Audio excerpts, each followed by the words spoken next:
I've had this opportunity and this privilege to gain this knowledge about water science and about how water impacts communities across the globe, and how important it is to have access to water in order to have rural development that's sustainable. And people, I mean, water really truly is life, right?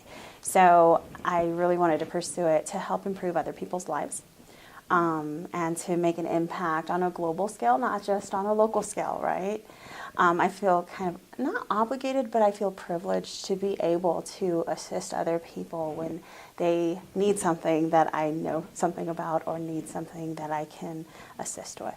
I got to visit the school up on the mountainside, and it was a really interesting layout. It was a very steep mountain, and our van almost didn't make it up, but we got there and got to visit with the school kids. And the school kids actually have an organic farm, and we talked about the water cycle. They didn't know the water cycle completely, but they are using rain harvesting to water their community garden at their school.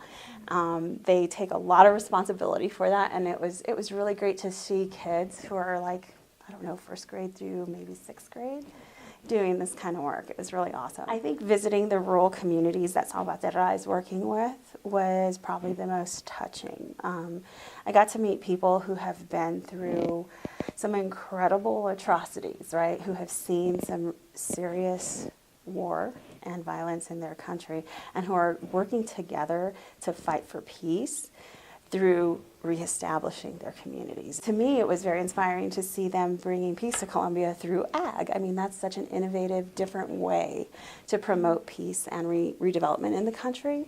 They're all working towards the same goal. There's no doubt that they love their job, and that they love Colombia, and that they love ag.